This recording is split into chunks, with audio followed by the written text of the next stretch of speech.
Kurt, you're muted.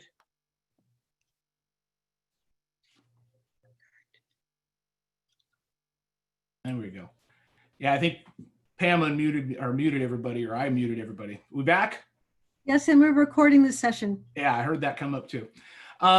So one of the discussions we've been having for about the last couple of years now is the need to move our systems and our programs forward for new technologies. And it's not so much that it's new technologies. A lot of this stuff is 20 years old, and it really is the new fundamentals. Most of our schools, we've found through a lot of the different meetings and discussions that we're teaching 90s technology in many cases. And that is not even what's on the road today. The average age of the car on the road today is about 11.8 years old. So these technologies are existing. Some of our students have them.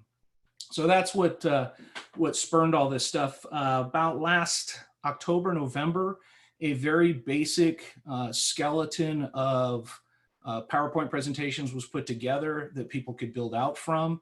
And this is basically an evolution from that, a lot more inclusion of video and things like that. These will all make their way up there, and I'll take everybody to the site here in a minute. Again, this is to introduce you to the technologies. We found that a lot of the faculty didn't really have much background with it. And so that made it difficult for them to carry that down to their students as such. So we're not trying to make anybody an expert. We're just trying to give everybody a foundation, give them some ideas, give them some tools to be able to use to move forward. So let's keep going here. So there are some meeting guidelines. Please ask the questions via the chat, as Pam mentioned. And I do have some stop points in here for Q&A. We'll get to do as best we possibly can to touch on all the different questions. We may not get to all of them, just so we can keep everybody in a decent time frame so you can, get to beer o'clock on Fridays. Please make sure you post your name and your school in the chat area like Pam had mentioned earlier. And that's for her to be able to do roll for tracking and things like that. This is not going to be a deep dive. Think of this as that 30,000 feet thing. It's to give a nice broad overview, to give some foundation pieces. And it's going to be a little bit different than a lot of the other webinars classes that you've sat in where it was much more technician based.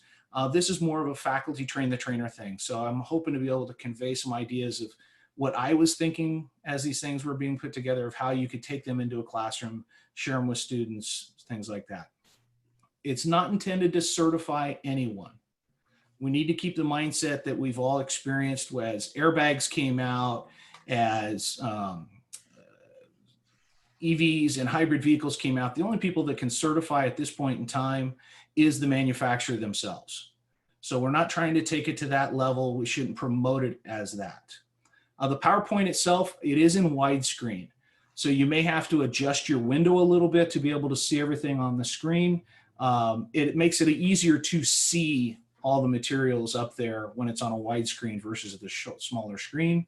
And an amazing thanks to Steve, Zach, and Bosch. From day one, they've provided training for all of us, and they've also shared essentially all the tools and materials they could with us for this and for all of our use. So today what we're hoping to get through is locating the ADAS curriculum, because that's one of the common things that come up in all the different meetings is, where is this stuff? How do I find it? What is this ATL website? And one of the very first chat pieces that I put in the system was 2 links. One of them is to the ATL website, and the second link is to iCar. And we'll talk a little bit more what that link can do for us. We'll talk about some recommended delivery sequences, just so it starts to build on itself. We'll talk about some tasks that are available. We'll go through lane departure systems today. We'll go through some calibration stuff, some laboratory needs. What kind of things might you need to do this at your own institution? And then a final wrap-up question and answer. So the main ATL site, over the years, they've evolved a couple of different places, but now everything seems to be living on the Advanced Transportation and Logistics site, or ATL. And what I'm going to do here real quick is I'm going to go to this site live, only because it works out a lot better if I do it live than if I try to link through the presentation. So hopefully everybody's got a live shot of the ATL site on their screen. And with this site, this is encompassing a lot of other areas, not just automotive. So if you want to learn stuff about drones or railroad operations, motorcycles, things like that, this is a catch-all for a lot of their different areas. The area that we want to focus on the most is going to be in the faculty area. So if you click on the faculty statement, it takes us to the faculty page. There's some brochures here, but we want to look at the curriculum area. So when you highlight over the curriculum area, you're going to get two things. You're going to get the new where it says Regional Joint Venture Next Gen Automotive Technology. And that is the location where some of the past seminars, the PowerPoints and things like that, that's where they've landed. And then the ADAS stuff is right here where it says ADAS, Advanced Driver Assistance System. So if we click on this page, it's going to take us here. So this first page, this first section are tasks. And I'll show you one of these tasks in the PowerPoint when we get back into that. The first piece here is ADAS New Technology Course Content Outline. And it's about a 33-page typical outline. If you're one of those kind of people that really want to have it laid out in an outline format, that is where it is. There's also numerous links to video. So what you're going to find is there's videos linked within the presentation. There's links to videos within this course outline. And then there's also some Bosch video links from this page as well. I tried not to duplicate links as much as possible, so that gave you more tools to use in class. So all of these are tasks. There's 8 tasks, and they're built generically. And again, I'll show you an example of it when we get back into the PowerPoint. The nice thing about them being built generically, it doesn't matter what car you have. It doesn't matter if you don't even have a car. You could have every student in the class have that exact same piece of paper, have a different system and a different vehicle assigned to them, and now it becomes a research assignment. If you have cars, it doesn't matter which one you give it to, and you can have 4 different people on the same car doing 4 different systems at the same time. So all of these are built around a generic format that could be applied to anything. The next section gets into PowerPoints. And the first PowerPoint that I would recommend being used in classes is this Bosch ADAS sensor operation. And did that screen, somebody could give me a thumbs up. I see on the PowerPoint, are you seeing the live page or the website? Web. You're seeing the website? Okay, so everybody can see my thing highlighting over this. I'm looking at Mark because he's the first one up there. So Mark, are you able to see where it says PowerPoint right here? Yeah, I thought you went to another screen. Okay, no problem. I was just double checking because you never know with this thing. Yeah. So this Bosch presentation, it's quite large. It's about 70 or 80 screens. The first 50 are focused on sensors and cameras. And it is stuff that Bosch built, Steve Zach built out. There are embedded animations and things like that. Steve's real proud of it, so much so that he locked it down and we can't cut it up and take it apart. So I would use that as a great first class presentation to really take the students through in depth with the sensors and radar and such. The following PowerPoints are all about 5 or 6 slides each. These are very skeletal, and they're going to focus on, you know, what, when, where, how for the systems. They were built that way so that people could build them out on their own materials or their own research. It just gave them a format to go from.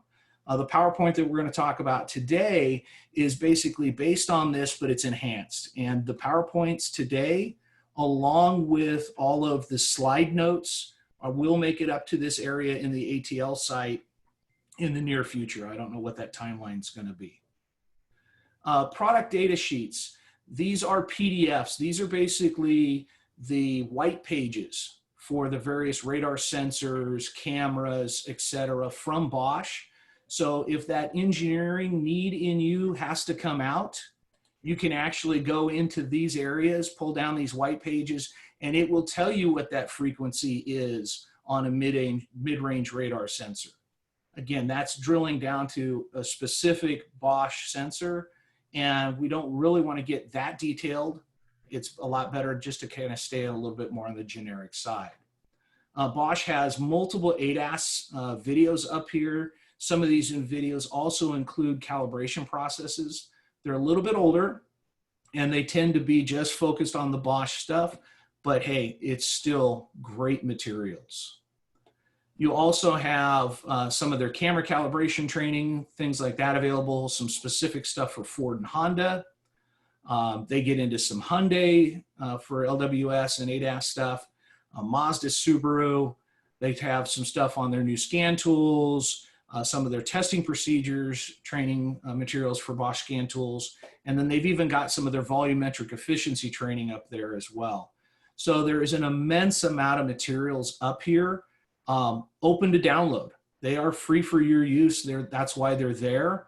That's the reason we wanted to make sure that we showed everybody how to get to them, because that tends to be the #1 area where people go, I can't find this. And everything new from here forward will also be making its way up there. So hopefully that can be a good tool for all of you.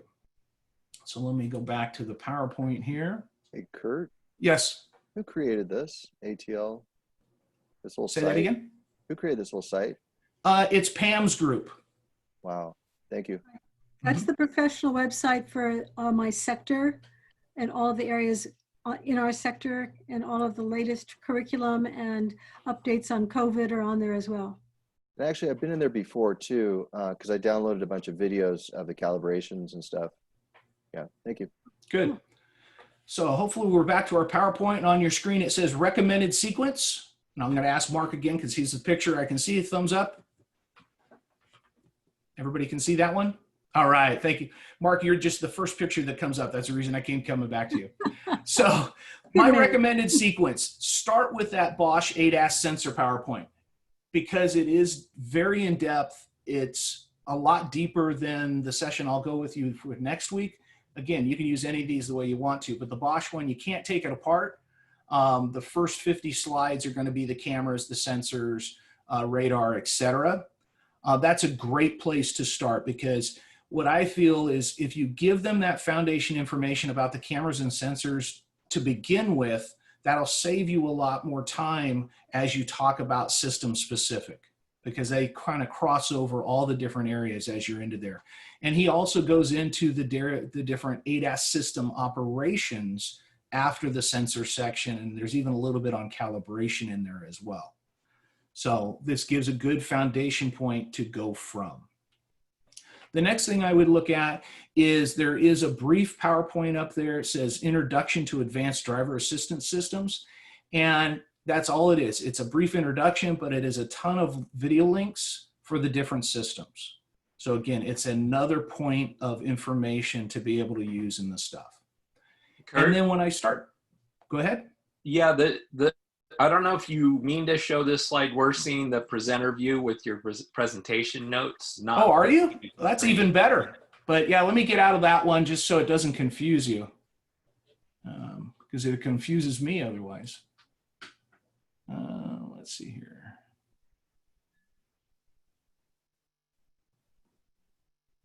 If you have multiple screens up, just click back on the share, the green bar, and then Yeah, that's what I did. And then choose, make sure the screen, there you go, that's it. So this one, just the slide? Yes, just Okay, good. Yeah, because they look the same when you're in the share box. That's the challenge with it. So thank you for that. So again, a recommended sequence, go through the Bosch one, bring up that introduction one, which is just a series of video links, and then start with a system like lane departure or active cruise control or blind spot. And the reason I say those is those are all systems that a lot of people already have some familiarity with or some experience with, or at the very least, hey, I saw this car going down the road at night and it had a little orange thing in the mirror. Because anytime they have a starting point of reference, it's easier to build from. So that becomes a nice thing in there to use, is a system that they have some awareness of. And those are all pretty much popular systems when it comes to ADAS systems. Within the PowerPoint itself, every one of them structures out essentially the same way. It's going to be an overview, an operation, components, diagnosis, and service and calibration. So after you've gone through the first 3 or 4 PowerPoints, those second sections, they become very repetitive because the reality is you diagnose the things the same way. But now you can now flip that over and have the student say, okay, what would you now be looking at on a problem for this system? What would you be looking at for this scenario? Instead of you conveying it to them, they have an idea. They've got a repetitive foundation to go from to start bringing it back to you. And that'll take a little bit of work off of you. Tasks. So this is an example of one of the generic tasks. This happens to be for component identification. And you can see it doesn't say what system. So I could assign this to 2 different students and have the exact same car and have one of them doing lane departure and another one doing active cruise control. And through the information, through the web, through whatever, they can go and start doing component locations, component operations, things like that. It makes it a lot simpler than worrying about it's specific to a particular car. So we've built it out that way on purpose. It'll go in through things like calibration. It'll talk a lot about alignment and such as well. Some critical things to keep in mind though. When it does come to doing labs with calibration, calibration is going to take an hour to an hour and a half in a lot of cases. So if you start doing the math, you may not have enough class time to get everybody through something that takes an hour to an hour and a half for each person or each group to do. So some of these things may be things that their instructors want to set up ahead of time. Have the vehicle set up, have the distances already set up correctly, make the students find that information, and once they confirm that information, then they move forward with the calibration process versus starting from scratch every single time. It might be a lecture demo piece to where you're demonstrating all of that setup to where everybody's seeing it at once, and then they could go through and do individual things. So this can have some time impact that you've got to plan for. Space is also a consideration when we're talking calibration. The generic term you're going to hear is 30 feet long and 16 feet wide. And that's a tough thing to have in any shop, and especially in a school automotive shop. But you only need those dimensions for certain things. So in most cases, you can have the depth by having the ability to roll the car forward or roll the car backward in a typical stall. So if you're doing rear stuff or front stuff, you're probably okay. It's when you're doing the side things, whether it's side cameras or some of the corner radar, that's where width starts to come into play. Because there may be some cases where you have 3-foot targets on both sides of the car laying on the floor to be able to calibrate side cameras, and that's where you're going to need that big, flat, wide space. Other things to keep in mind with the physical space: floor soak. So if you have a floor that looks like a house driveway, it's going to be very difficult, if not impossible, to really set everything up to do your calibration. So that is one thing you're going to have to take into consideration. Also, depending on what it is you're calibrating, if you have a lot of direct light coming in to the shop, you might have to cover some windows or roll down the roll-up doors or things like that, just so that the cameras can see the targets properly if the lighting is behind the cars. So there are some physical things to think about. But that doesn't mean we still can't do a lot of these even without cars and give our students a foundation awareness. So that we have a little bit of a foundation, we're going to give a really, really brief understanding on cameras. So right now, most of the cars are using what's called a CCD camera, or a charged couple device. And essentially it works a lot like your human eyeball. Light reflects off of an object. The different color waves will go through an optic or a focusing lens. It will take that information and bring it onto the CCD device itself. And then that CCD device is going to take each of those colors and convert them to an electrical signal. That electrical signal will then go through the processing, and then that information is digitized and moves on to the module or modules, who will then put that picture together. It's not that different than what the human eye does. The human eye does the same thing. You're seeing reflections of light, It goes in through your opticals, it goes into the nerves, it goes into the brain, and the brain provides the picture that you see. Now, how is that connected? Well, one of two different ways most commonly. You'll see some vehicles that are using what's called a low voltage differential signaling, or LVDS. Think of a little bit like an RGB kind of setup, or Ethernet, and Ethernet being like a home network. We're seeing a lot of Ethernet used in vehicles today, and the Ethernet has a much higher capability for data.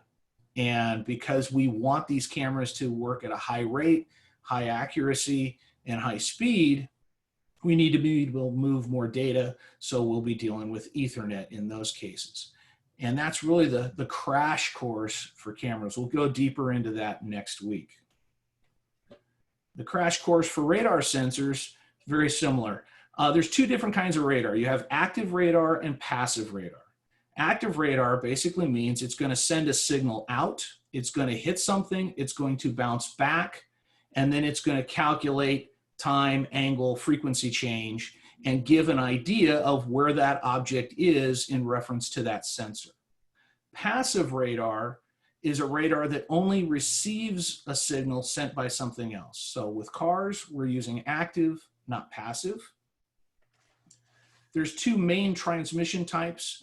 There's Doppler and millimeter wave. So if you watch the TV news and there's a storm coming, it's Doppler radar that they're showing. The vehicle's going to use typically millimeter wave, and it's a frequency modulated signal. So that sensor is sending out a frequency very specific. It's using pulses to sweep, very similar to what you see on the animation. And then as it bounces back, the system can then pick up its reference and location of where it is. So that gives us some foundation on the sensors and such. So here's a good point to stop and catch up. So how do we look for any questions regarding the ATL site or some of the curriculum that's there and when it's going to be there, and then also a little snippet on the cameras and radar sensors? Go ahead, Mark. Mark, go ahead. So I worked before on Audis when we did the lane assist, and I'm pretty sure that was Doppler. And On the early stuff. Early stuff, okay. Yeah, because I'm talking now. You know, I've been out of the business since 2016. So it was a little vibrating device that was kind of interesting. It hummed and vibrated like this box, and then you set it up on the checkerboard at a certain distance from the car. And that was how you calibrated that side radar.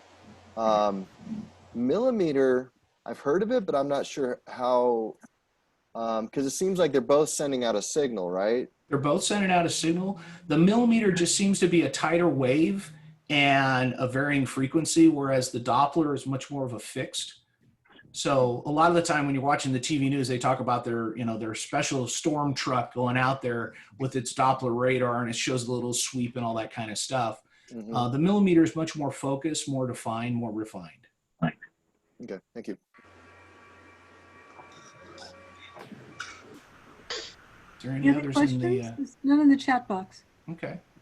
Well, if everybody's good, we'll go ahead and keep moving forward. So let's start talking about lane departure systems. Lane departure systems, there's a lot of different names as this system has evolved quite a bit over time. You'll see lane departure warning, or LDW. You'll see lane keep assist, or LKA, lane centering, LC, lane centering assist with LCA, lane departure warning. As you can see, there's a lot of names, a lot of acronyms, and a lot of it comes down to it depends on whose car it's on. There's not that SAE standard out there yet for names and acronyms, though there's a lot of discussion about trying to have some consistencies in names and acronyms so that if you heard lane departure, you knew that what that system encompassed. And that's not been the case up till even today. It's still not that way. It's a good system to start with because it's quite well known already. It's been around a long time. A lot of people have some knowledge with it. They've seen stuff on TV about it. And it's fairly readily available on cars now because it's relatively inexpensive, because really all it entails is the camera and the module and the logic supporting. It's not a bunch of radar sensors. It's not a lot of other things involved. Ask the students, and this is a big thing. You'd be surprised how many students may have experience with these things on their own cars, on their family cars. Use the experience you have. What do you know about it? What have you sat in? What did you hear in a training class sometime? Or, you know, the stuff that you've got for your own fleet. A lot of the schools have manufacturer programs. They've got some cars. And whenever possible, teach to that. Use that information. Use those vehicles. Use that experience, tools, equipment, all of that as much as you can, because it's relevant to them. And you're going to have much more depth and capability with that. And then what you don't have, use the generic. All the presentation materials are based on generic, but it'll cover a lot of different cars with the videos and information, a lot of different tool manufacturers with the calibration sets. And I did that on purpose so that we can give a broad exposure. But if you're a Subaru school and you got Subaru stuff, you should be teaching this with Subaru stuff as much as possible, especially early on, and then expose them to the other stuff later. Now, for myself, when I do classes, I like to start the class or a topic with a video. And the reason I do that is it gives a point of understanding or a point of commonality. It gives us something to build from. Because students, if I just started saying, we're going to talk about lane departure, and they never heard of it in their life, there's no point of reference. If they just watched a minute or two of video, now there's a point of reference that you can build from, refer to, and get information on. So if the internet is happy with us today, it should take us right into it.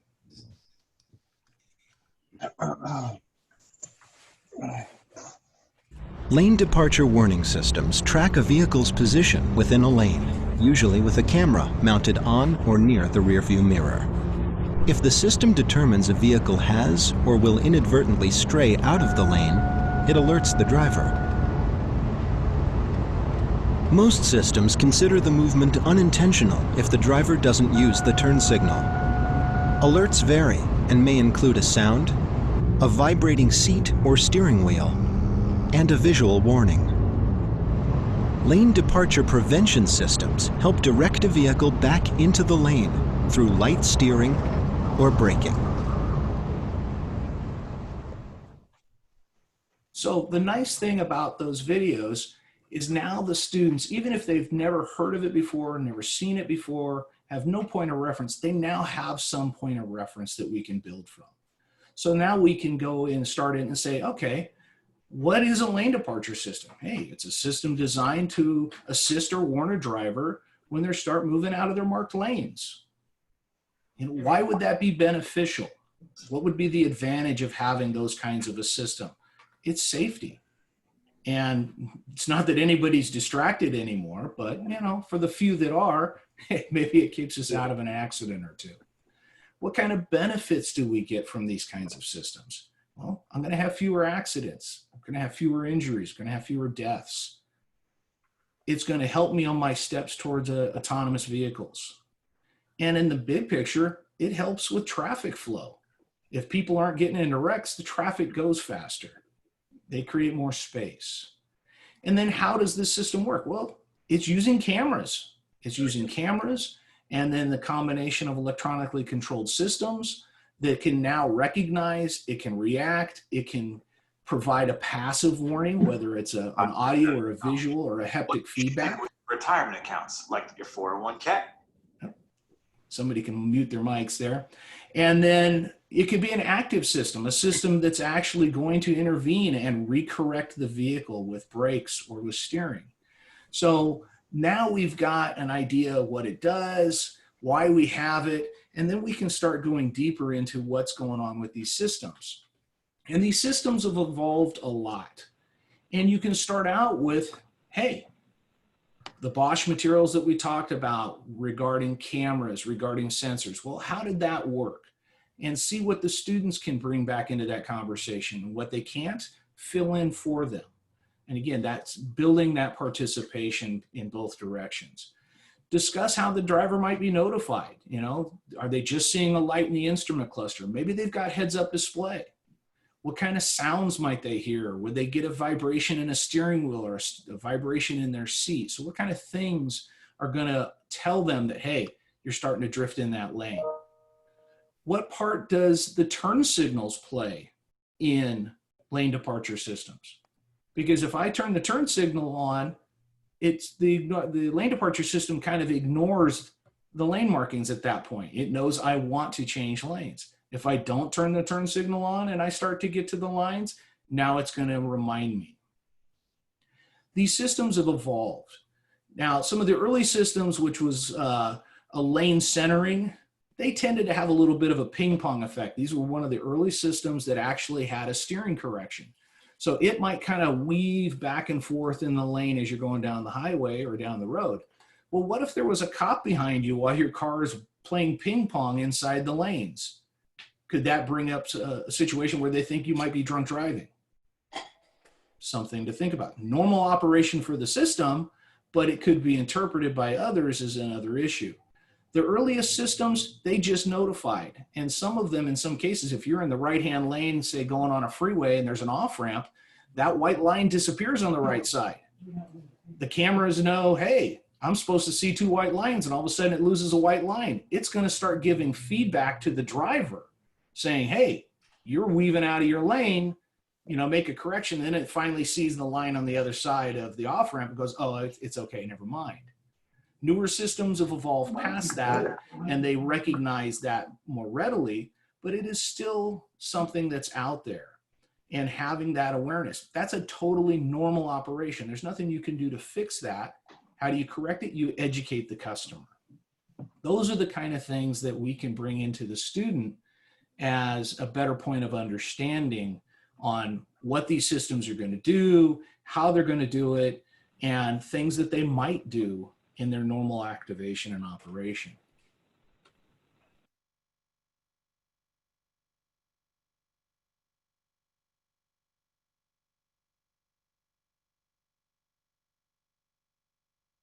Kurt, you're muted again.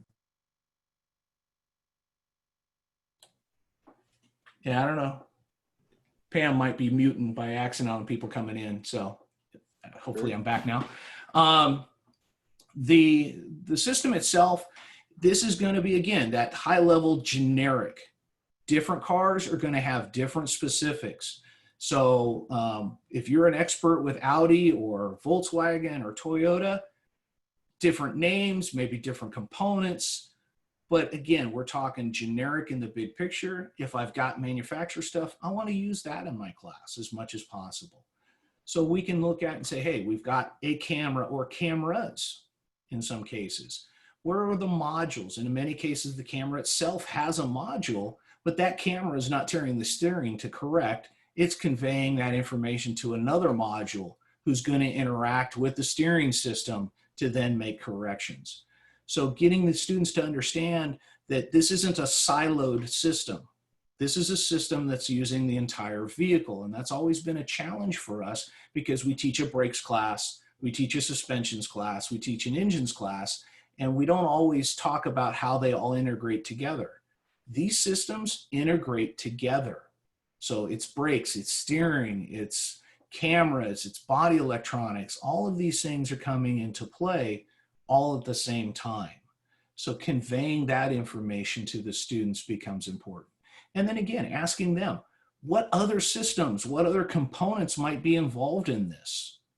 What other system might be using these same sensors or this same information at the same time? What other system failure could impact my lane departure system? So you can see there's a lot of discussion that we can bring up with these in how they relate to each other.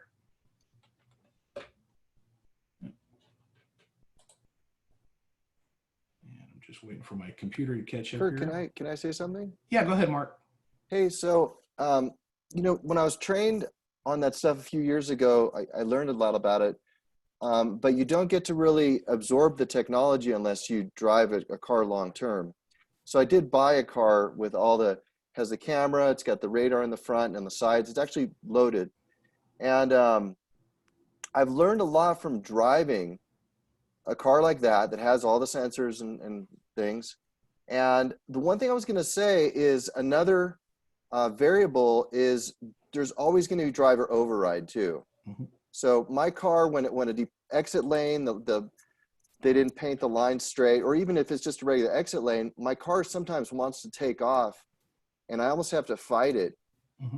But you know, at least with that much torque that I'm giving it, it kicks it out and it understands that I'm taking control, as well as braking before it brakes me. So that's just my advice. And what I want to do is I want to actually rent some more cars to see how all these cars work. Yeah, and that's a really good point to bring up, because it is, until you drive them. I had the chance to drive a BMW to Southern California, and active cruise control is a wonderful thing, but it's scary as heck as you start to see the traffic slow down and you're hovering over the brake pedal and the button to see, is it really going to slow down? Is it really going to stop? Is it really going to speed back up again? And then you take it for granted, you know, and then when it doesn't work, you're like, damn, what happened? I got to use my foot again. And that is a huge thing. And I think you bring up a great point. Go test drive cars. Be a mystery shopper and go drive cars, because they all have some little different characteristics. Newer cars, the systems are much more polished and refined than they are in the older cars and the older systems. But even the difference between a Toyota, a Chevy, and say a Mercedes or a BMW, that refinement changes. What we'll also see with a lot of the ADAS systems, unlike ABS, you can turn most of them off. And you will get some drivers that don't want to fight that steering in a certain situation, or they don't like the way something reacts, and they turn the systems off. And you hear that quite readily from people saying, I don't like the nanny. And I think that a lot of that is generational too. Those of us who have always driven the car, we want to drive the car. Some of the younger generation would rather be a passenger in the car. So for them, those autonomous functions are nice. I don't have to think about driving the car. When I'm in a commute at the end of the day coming home, I don't want to drive the car. I want it to drive me if I can get it to that point. So I think we're in that mixing bowl. But Mark's point is right on. Drive them, experience them, go look like you're going to buy a car, and take that chance. And, you know, if you have the opportunity to rent a car, you know, maybe get much of your faculty together, everybody pitches in $20, you rent the car for the day and you drive it around and you start to experience these things. Because it is. The first time you drive a car with active cruise, you're hoping and praying it slows down. You're just hoping and praying. And it does, and you go, wow, that's the greatest thing since sliced bread. So let's get back into the diagnostic side. Now, diagnosis is going to be a big deal, because there is a lot that comes into play with diagnosis. And it all starts with a visual inspection. Because these systems are very sensitive to change, let's say. If it's cameras, hey, is the windshield clean? Is the windshield broken? Did they put a window tint over where the cameras are? All of those things come into play. If it's got radar sensors in the quarter panels, has the car been repainted? Because if they repainted the car, the paint is now thicker. Body shops paint many layers on and color sand down and then clear over. Well, the factory paint is microscopic compared to that. Those thicknesses can affect sensors.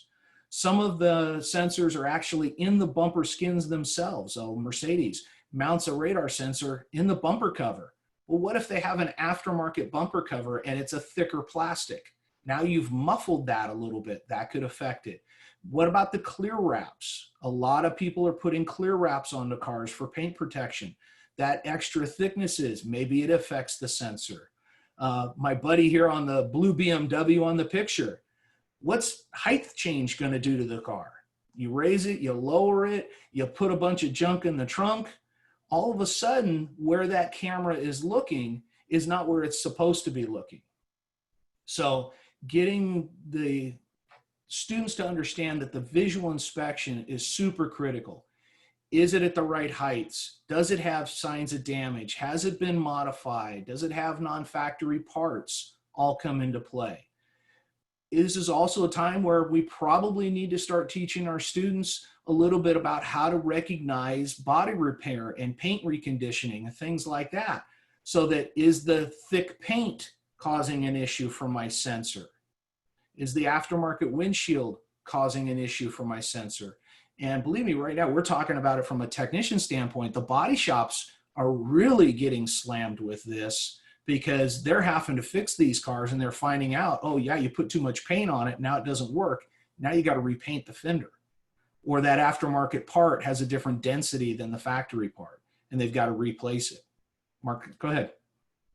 So we've been dealing with body shops as well at Evergreen because they've come to us for training on this kind of stuff. So we did create an ADAS class and liability. So they're claiming they have a lot of liability if they accidentally aim this thing wrong and then the car hits oncoming traffic or something, or doesn't do what it's supposed to do, and then there's a damage. What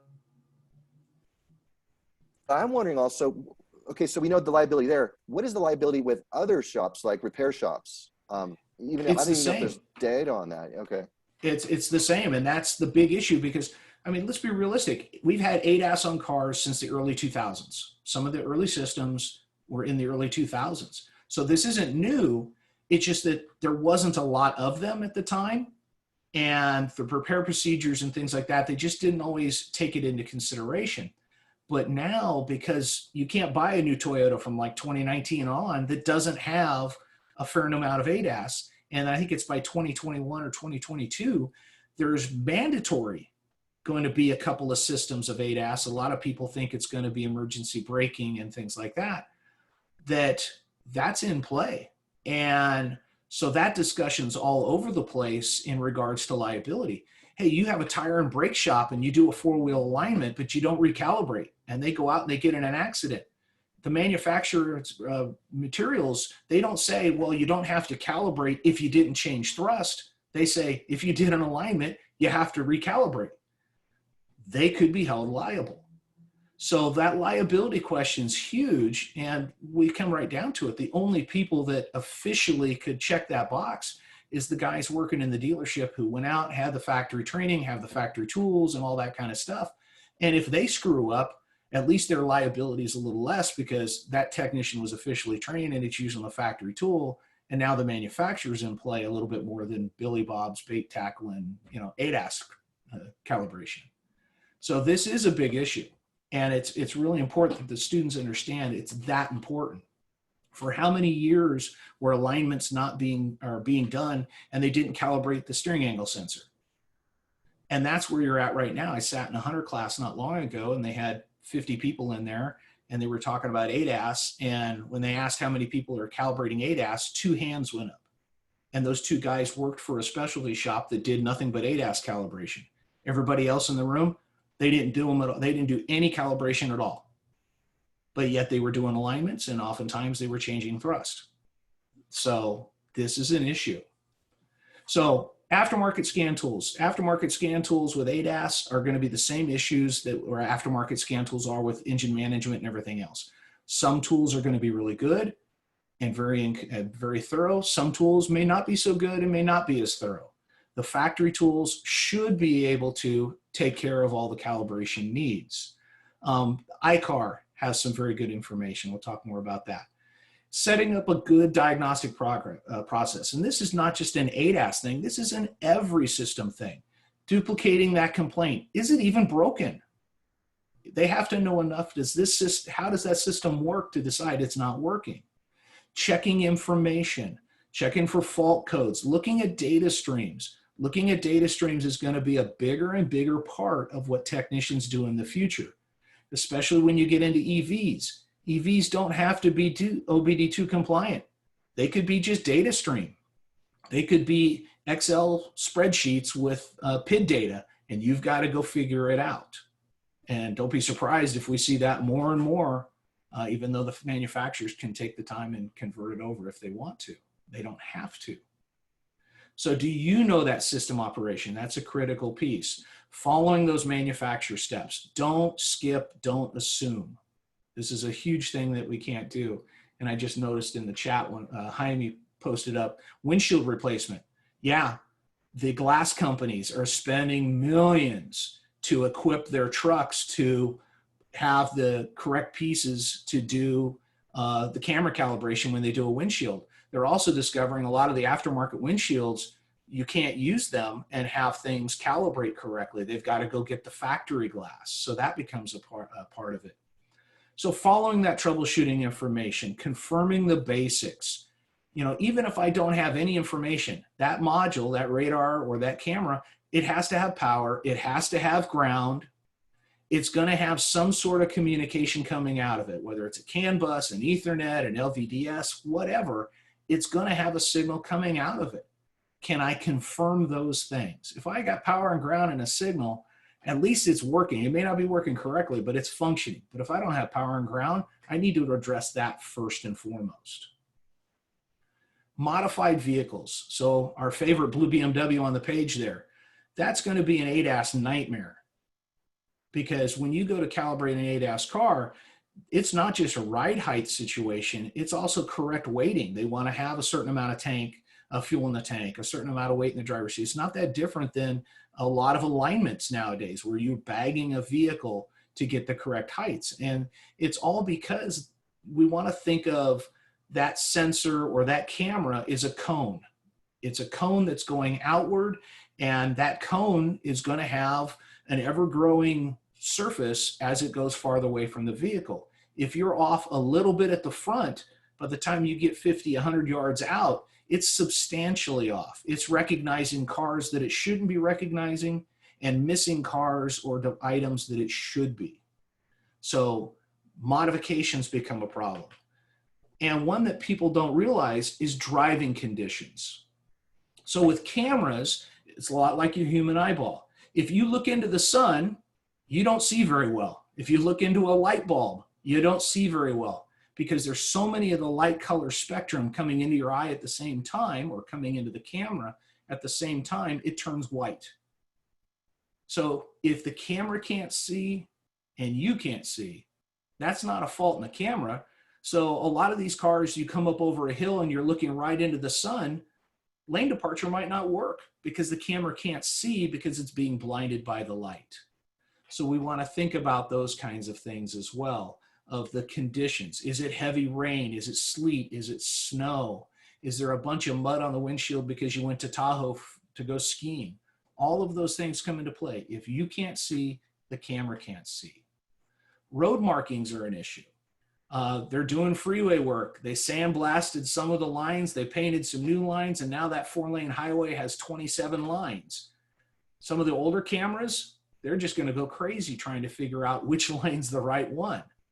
Some of the newer systems are a little bit better about recognizing and holding.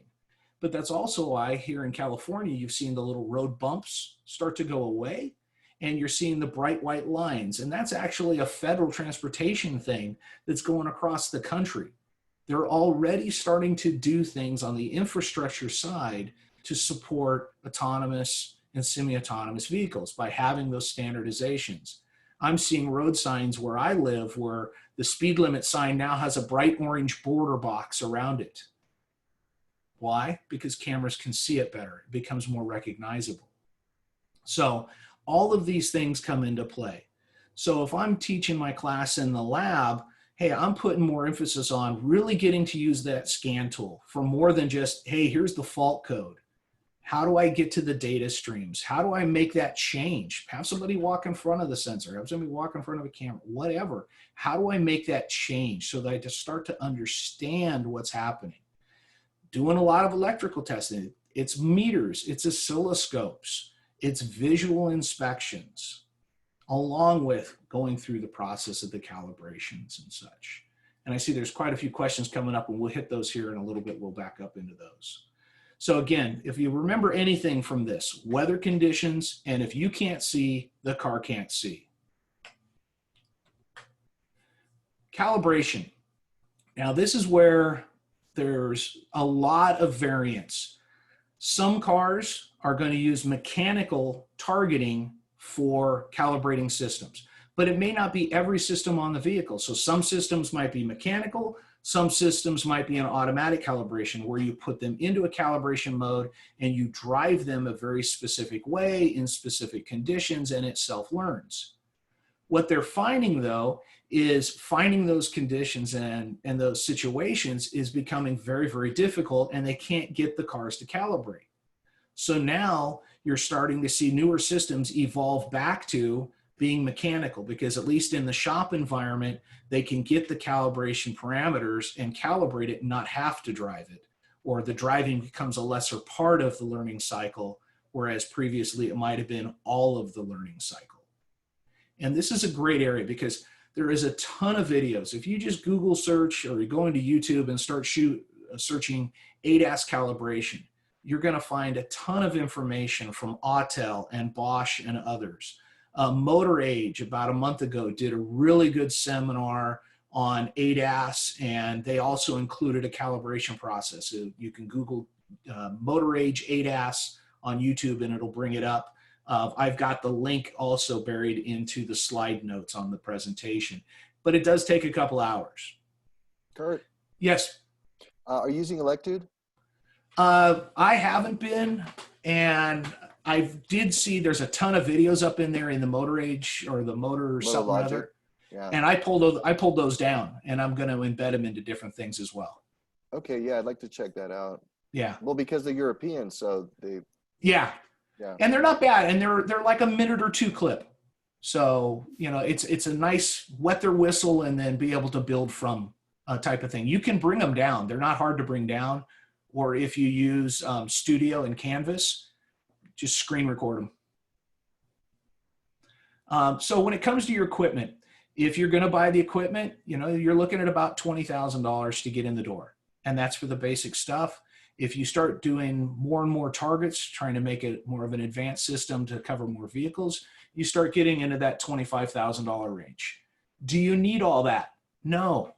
What you need are the targets for the vehicles you have. That's it. Focus on what you do have. And if you don't have a car, you don't need targets. And now you teach through the videos and things like that. So it doesn't have to have a car today. I don't have to have a camera or the targets today. I can bring this into my classes tomorrow through that introductory process. And if we at least get our students introduced to it and aware of it, they're ahead of the game than they would have been yesterday when they didn't have any of it. Okay. So again, more and more systems are moving to the target calibrations. Be sure when you talk about ADAS, the importance of thrust angles. And this is a big point of contention. Well, does it have to be zero thrust? Maybe the car wasn't zero thrust. No, it needs to be in the factory specification. If it's in the factory specification, then that radar or camera should be able to be within its tolerance range to function. The next question is, well, how much can it compensate for, or how far out or how far in is acceptable for it to work? They won't tell you that. I mean, let's be realistic. Manufacturers are never going to tell you, oh, you can be off by this far and it'll still be okay. They're not going to give you that information. So we want to be in spec. The closer to zero, the better, but you want to be in spec. Thrust angles are critical. That's, again, that cone. The farther out it goes, the more that angle is going to change over distance.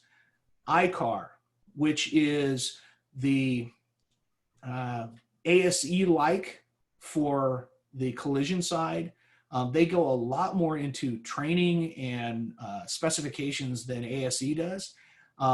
In the very first chat, in the chat line is two links. One of them is to the ATL site. The other one is to the ICAR site. There are actually calibration specifications for a ton of different vehicles, for a ton of different ADAS systems on the ICAR site.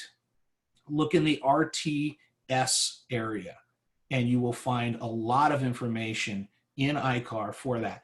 And that also brings up another opportunity. If your program has collision also, now work with your collision program, because maybe one or the other can't afford the equipment, but guess what? The body shop guys need to understand it. The technicians need to understand it. And if you've got a heavy duty program, this stuff's on trucks too. And now you could use that one car and that one set of targets to give foundation learning for 3 programs. Spread the cost over. You could populate from all 3 programs to that one specialty class that you run for ADAS if you went that direction. So there's a lot of ways to be able to bring these into your programs. Most repair instructions are going to say, after you do this, you need to calibrate the cameras. And I've yet to find one that when you do an alignment that it doesn't say recalibrate ADAS. So it's not an exception. A lot of people are trying to ride that train of, well, if I didn't change the thrust, I don't have to calibrate. No, that is not in the factory information that I've seen yet. Okay. So this next slide is going to introduce Bosch's new calibration system, and it's just an example of what a couple-minute video can do to help you introduce things in your class.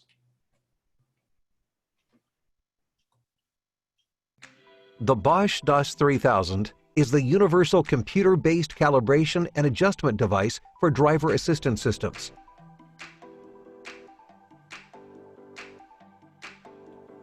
From lane departure warning to roadside recognition and emergency braking, driver assistance systems detect complex and dangerous situations, warning the driver and preventing accidents. With their intelligent cameras and radar sensors, modern vehicles are capable of constantly monitoring their surroundings. The DAS 3000 is the perfect solution to calibrate front cameras and front radars. For each vehicle brand, the appropriate targets can be ordered individually or as a complete package. The DAS 3000 enables efficient and precise sensor calibration or adjustment. First, connect a Bosch battery charger and connect the KTS to the OBD port of the vehicle.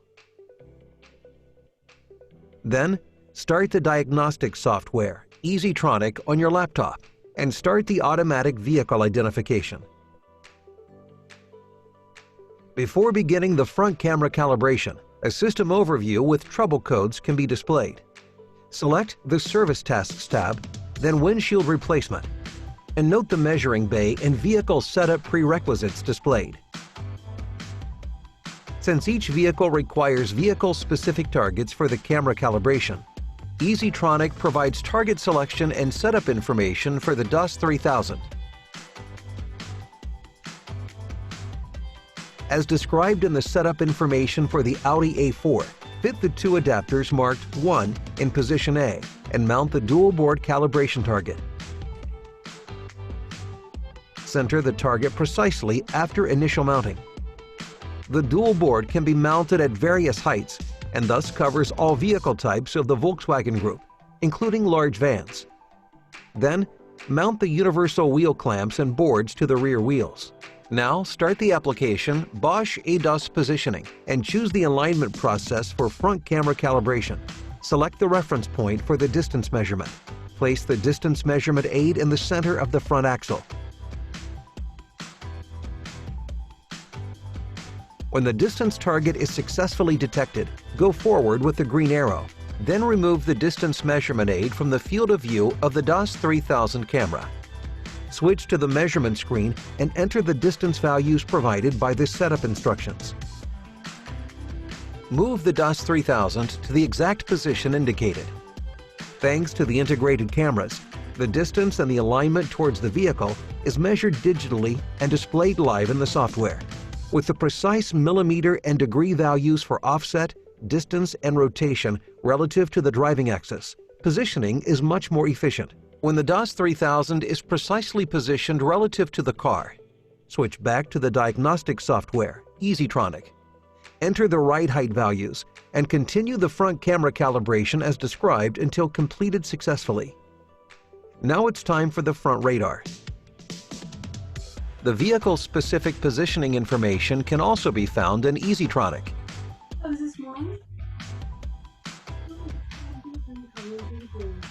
Remove the 1 adapters. Then mount the dual board vertically on the crossbar. And fix it with the R adapter for the radar calibration. Start the Bosch ADAS positioning program again and choose the alignment process for radar calibration. Place the distance measurement aid in line with the radar sensor. When the distance target is successfully detected, go forward with the green arrow. Then remove the distance measurement aid from the field of view of DAS 3000 camera. Switch to the measurement screen and enter the distance values provided in the setup instructions. Move the DAS 3000 to the exact position indicated, guided by the values on the screen. Fix the DAS 3000 with the spring brake and adjust the pitch angle until the dual board is exactly leveled. Follow the step-by-step instructions provided by EasyTronic for calibrating the front radar, letting the pitch adjuster snap into the 3 positions provided.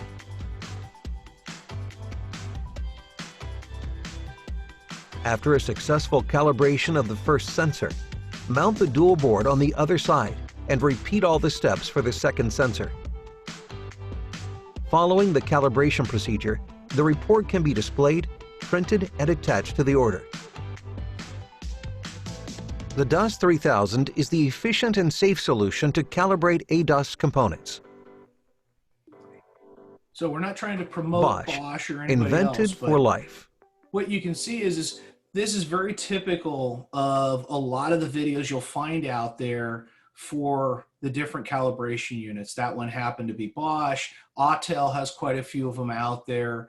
Snap-on has a new unit out there, but it gives you an idea of what the process is. Those early steps, we're looking at floor slope and vehicle distances, because once you've got that calibration set into the machine, then it's going through this test plan or the steps for the cameras to calibrate using the appropriate targets, for the radar sensors to calibrate using the appropriate targets. So that early part, that first part that you saw that guy doing, those would be the things that you might have to do as the instructor to prepare for the class. And then the students would go through the next pieces of it if you had a time constraint. Or you do the whole thing as a lecture demo. And again, our new world environment's going to be a little bit different with some of this stuff anyways. And I do see questions up there, and we'll be getting into those here shortly. So laboratory needs, what do you really need? Well, could you do a lot of this without a car, without calibration screens? Yes.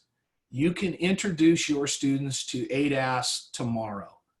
You can start dropping it into the appropriate places tomorrow, because now you're creating that awareness. And then when you do get a car, now you can expand on that a little farther. When you get the screens, the calibration screens, you can now expand it a little bit farther.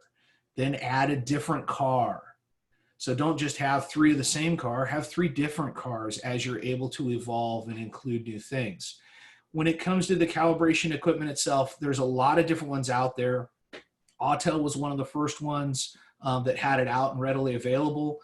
We spent about, at Chabot, we spent about $25,000 for the Autel. We got the master kit, and we did that on purpose so that with the planning that we were going to do some of the regional training for the train the trainers and things like that on site using that. And that it just gave us some flexibility that, you know, if we wanted to do industry training, we could do industry training with it. We're a Hunter training facility. Hunter and Autel have done some co-partnership stuff.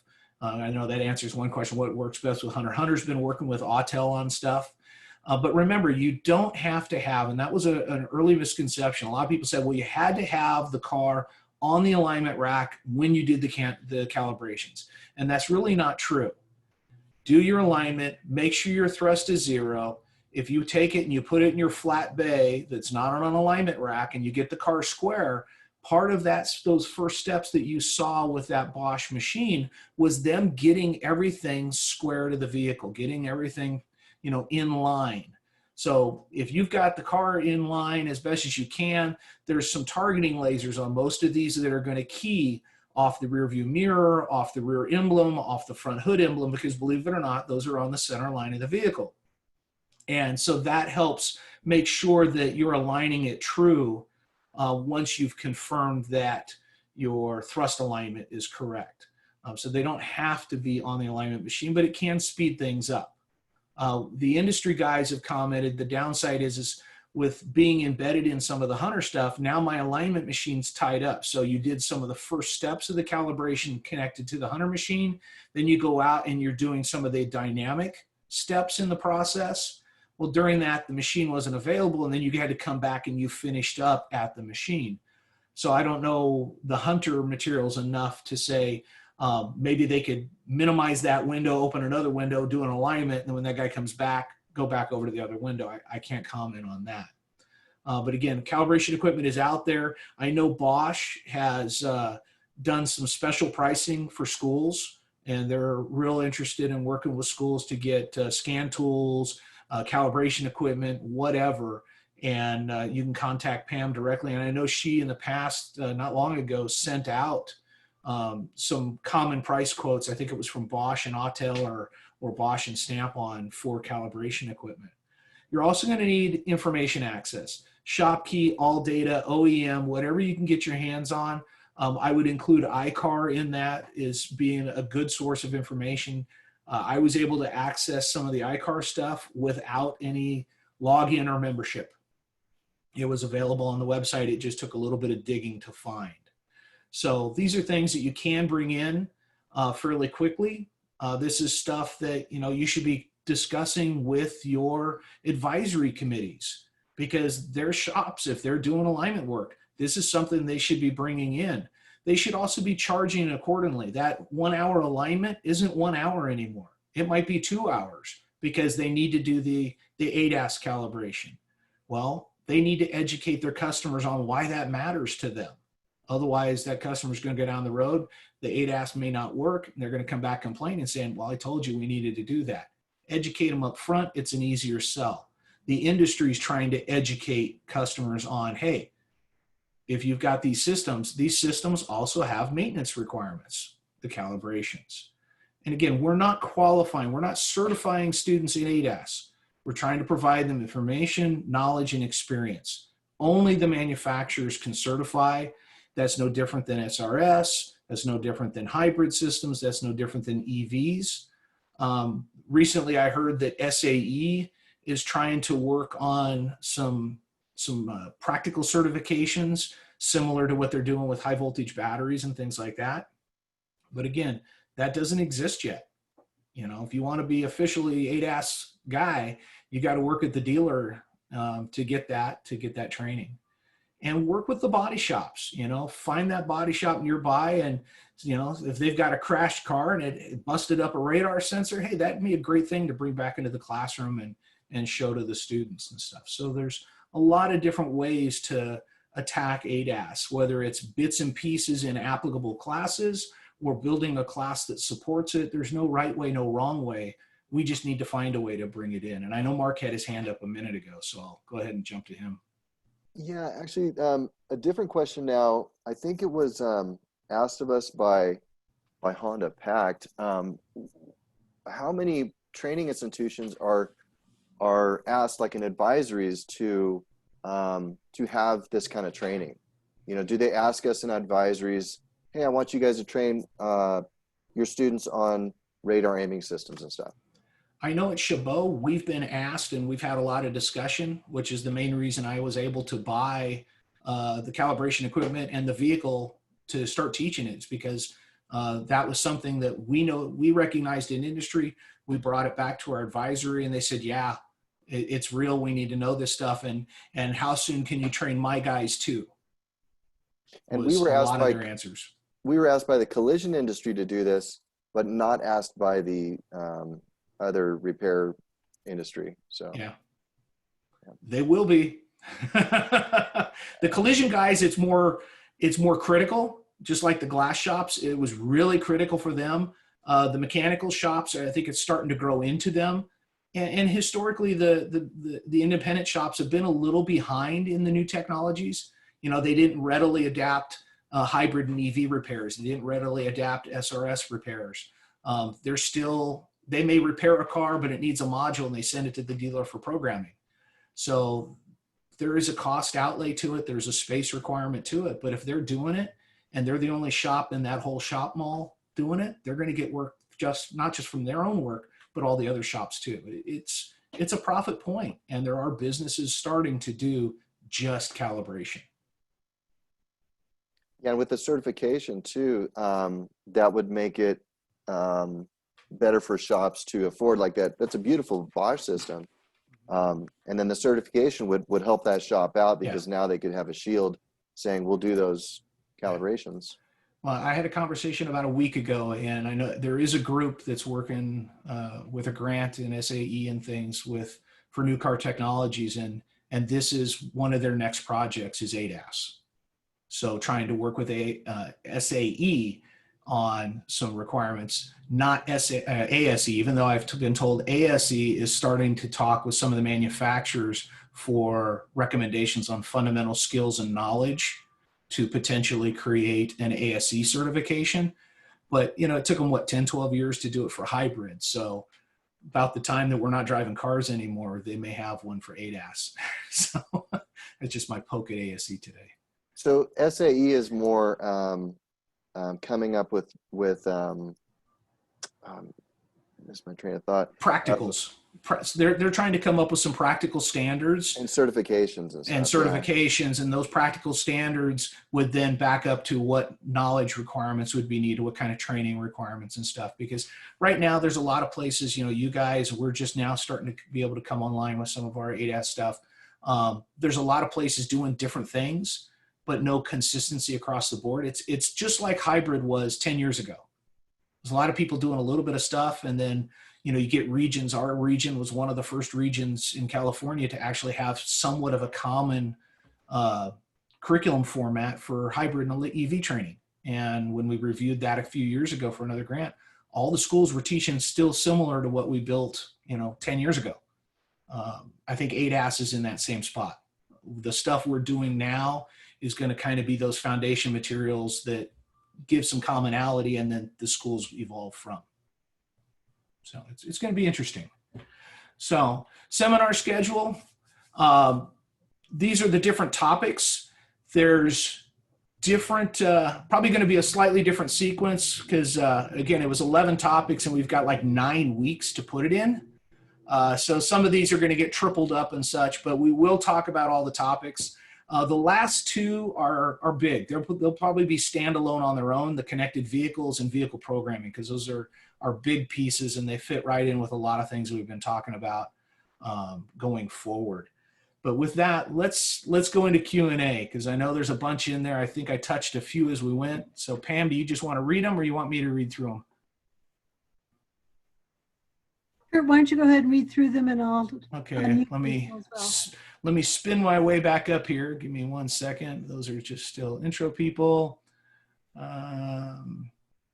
Ed Snyder commented, trust in the system to work the first time you use it can be unnerving. It's like Mark had commented. Yeah, it is. It's scary. You're hoping and praying, and then when it works, you go, wow, that's cool. And then once you drive a vehicle with it a little bit, you can't imagine yourself driving without. It's like the first time you drive a car with xenon headlights. Yeah, those are bright. And then you get back into a halogen and you go, oh, this is horrible. Kurt, do you know how many times I've been in the Costco parking lot backing up and almost been rear-ended, but my car stopped? Yeah, it's about 3 times now. What I found with a heavy ADAS car on a long freeway drive, I lost my focus because I wasn't so focused. I had enough things taking care of things for me that I kind of got a little complacent. And I think that we need that next jump. We need that jump where the car is taking over a lot more, not a lot less, so that you don't get complacent. Let's see here. We had Paul. If the car gets a height change, can you recalibrate to adjust? Not that I know of. The OEMs, they're basing it on the original vehicle height. And, let's say I got a Ford Raptor and, it's a pretty high vehicle. Well, it was calibrated for that height. If I went and put a lift kit on that vehicle, it's not calibrated for that height, and I don't know of any offsets for that. Could somebody do the math and maybe get it? Yeah, but then you're in the liability thing. So I think right now we're still very early into this and saying, you got to stay to the factory stuff. And the better you can do that, the better your liability is going to be and the chances of it actually working is going to be. Jaime Gonzalez, I had commented on, yes, the glass shops, this is a big deal. I talked to a guy at, I think it was Safe Light, and they were spending millions across the country to equip their vans, equip their shops, and train their technicians to do the camera calibrations. It doubles the cost of a windshield, basically, or a third more by the time they do the calibrations. And there are, he had mentioned the Auto Glass Safety Council has two levels of certifications. And there's a lot of the collision side. ICAR is working very hard to build in some ICAR certification and trainings and things like that for ADAS. And I know Pam's got some involvement in that. So if your school's got collision, you could talk to her on that side. Pete asked, how does an independent shop owner know that a vehicle they're working on has ADAS systems that need to be calibrated? And that's the $800,000 question at the moment. I know there's another comment that even a lot of the factory tools may or may not readily notify you of ADAS.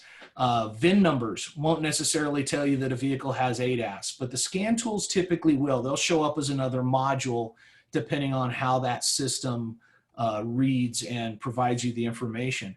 But that's where the awareness comes into play. You've got to know, hey, if I look at the rear view mirror and I see one or two little lenses above it, there's a chance it's ADAS. Yeah, it's a chance it's other things, but it's a chance it's ADAS. If I look behind the grill or in the lower opening and I see an eyeball or a flat sensor, I probably have some sort of a radar. That's where it's going to come into play, along with the controls, looking for that push button or looking at the cruise control to see if you see a car with broken lines below it. Those are typical for an active cruise control that shows you the distance adjustments that you can make. Mark, some systems like lane keep assist with active steering correction can be disabled. Yes. Cruise control can be shut off also. Yes. Other systems shouldn't have a disable button because they are important for safety and prevention. Yes. You see that with some cars. You know, we saw that early on with ABS. You could never turn it off. And then when it became stability control, you could change the slip rate. You could turn off stability control, but you can't turn off ABS. And I think we see some of that with the ADAS stuff. Yeah, I can turn off lane departure. Yeah, I can turn cruise control on and off. Yeah, I can turn blind spot protection on and off. But if it's got emergency braking, I probably can't turn that off. And I think as the standards come out, 2021, 2022, I think it is, there's 2 or 3 systems that are going to be required on every car. It's going to be a DOT federal thing. I haven't heard anywhere where they say specifically what it's going to be, but I'd be willing to bet emergency braking and maybe pedestrian protection or pedestrian recognition type of stuff are probably going to be a couple of the first ones on there. Mark also, another Mark Childers mentioned compact spare tires. Yeah, if they change the vehicle ride height, that's going to be a problem. So you might have to get another car to put the right size tire on it to get the ride height corrected. This is very much going to be an all-encompassing thing. You know, if I taught for BMW for a long time, and when we did alignments, we had to do ride height correction. We had to sandbag cars and things like that, because all the settings were based on a certain height. And with ADAS, you're in that same boat. If that camera's not at the right height and at the right angle, your adjustments are going to be wrong. Ride height changes, this is also from Mark Burnback. Vehicle height changes that place sensors out of aiming parameters will not allow calibration until the ride height's corrected. Yes. Hopefully independent shop service literature can tell the technician what features are on the vehicle from the VIN. From what I've heard, not yet. And I don't think the manufacturers will likely build that in. In the case of BMW, we had a VIN spot that would designate airbag system stuff, but it really didn't change over the years. I think the scan tool is going to be the item that's going to recognize what the system has and be able to convey to you, hey, there's a fault in this or a fault in that. Michael Clyde, working with Toyota Lexus products that are brand new for the most part, even the factory scan tool we have to input that it has or does not have some ADAS features. Yeah, that seems to be the one point is the factory scan tool does, and it may not be on the front screen. You may have to go into a little deeper into, say, body electronics before you find something, or vehicle ADAS or something like that, to find what systems are on the vehicle. But again, using exterior visual cues, using control button cues, things like that, that can help pretty speed that process up. Adrian had asked about what scan tool works best with Hunter. I know Hunter's been working with Autel. I don't think that's the only one they're doing stuff with, but I know that was one of the first ones out there, and they were one of the first ones that they were starting to work with. Ed Snyder had commented, I saw a vehicle from one aftermarket calibration tool manufacturer stated the vehicle must not be on a lift, must be on a flat floor, follow factory instructions. And that is true. If you're on a lift, I would say it would need to be a flat drive-on lift like an alignment rack, but you better make sure it's flat and it's level, because that's the key. It's having it on that flat level surface at the correct ride heights with the correct weighting. That may be a full tank of gas or a bag compensated, so that everything is where it should be, so that you're back to replicating that factory condition to do the calibrations. Michael Kide, dealer in my T10 advisory asked us to include it. The dealers, the students who are doing internships. Yeah, I mean, we had he was an adjunct instructor. I think it was Deanza that was at the training at Chabot. And he worked for Lexus, if I remember correctly. And he said he did 2 or 3 a day. This was just part of his normal day, was doing ADAS. This isn't going to be less. This is going to be more. Alignment racks from David. Alignment racks lifts better be level. Exactly. Jaime Gonzalez, anyone have feedback on using Autel versus Bosch versus Snap-on? My Autel stuff, I got unpacked. It's like 50 boxes that it all comes in, and was getting ready to get out for some training on it and start using it. And then we all went into shelter in place. So right now it's a great dust collector. And as soon as I can get back in there and start spending a lot more time with it, I'm going to. And down the road, I know with Pam, we've been talking about setting up faculty training, whether we end up doing it at Chabot, maybe down the road, or we'll do it with a company that does with Bisbarth out in the Central Valley. But that training has been something we've been talking about for, since fall, or since last spring's CAT conference. We were kind of sliding that to do after Tesla, but Tesla's been Tesla, so that'll probably happen before Tesla. Let's see here. Ed Snyder, thank you. Okay, scroll my way down here. Is there a large variety of components needed for replacement, and are these components available aftermarket or dealer only? You know, I haven't looked into the aftermarket side.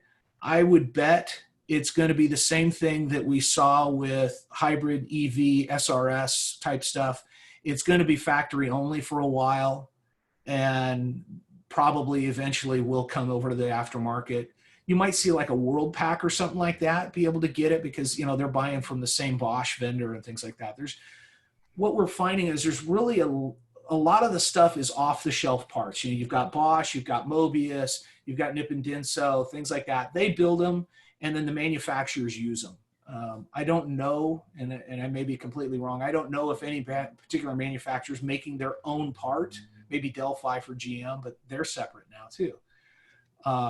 So you would think it would be an off-the-shelf thing, but that may not be the purchasing case. I have not tried to look into that, but that would be a good thing to know about. Mitch Utsi, this has been, oh, thank you. Let's see here.